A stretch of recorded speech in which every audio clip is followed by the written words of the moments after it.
Chap, you talked about how the church really needs to start to understand that it's trying to create an environment, it is endeavoring to create an environment where every child has 5 adults in their life that are their companions on this journey of faith. If you flipped it around and asked it from a child's perspective, what do you think the kid is looking for? What do you think the child is looking for in an adult relationship? Let me kind of reverse that. I like the question, except let's look at it from the perspective of adults first and then respond, what are kids actually looking for? I think an example of this is I was talking to a senior pastor about this very thing once, not that long ago, and he said, you know, I read your book and I've really tried to get a few adults to pour into my kid's life. So I decided to probe a little bit and explore.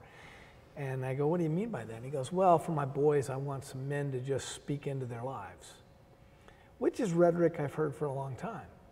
And the more I thought about that and explored that with him, what he was saying is I shouldn't be the only one to give speeches to my kids. I need other men to come alongside them and to look them in the eye at Starbucks and give them another speech.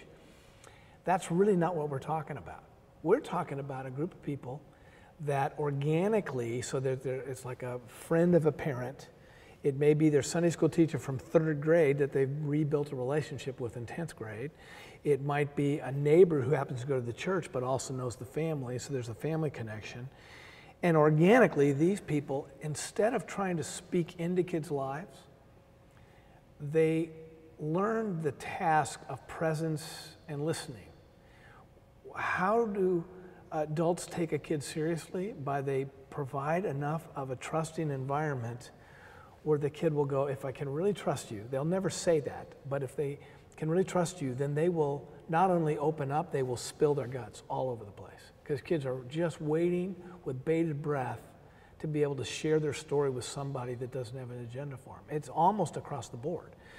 And so to have people that think about a presence with kids, a lot like what Andy Root talks about in terms of his relational evangelism understanding of that, but also to be able to elicit from a kid what it is they're feeling and thinking. And there's 3 ways to do that. You can ask about their family, you can ask about school, and you can ask about friendships. Now notice, none of those are related to performance or conformity or image. They're all relational. School is the environment. They'll talk not about the math score they got. Now if they do, you know that they're not trusting you yet. But so get adults to be able to go, hey, what's happening with your friends? Tell me about 2 of your friends that are really great people that you just love. So a kid goes, does she really want to know? And if she really wants to know, and I start to get it out and it comes out, and she nods and she cares and she asks good questions back, I'm going to share with her about my friends.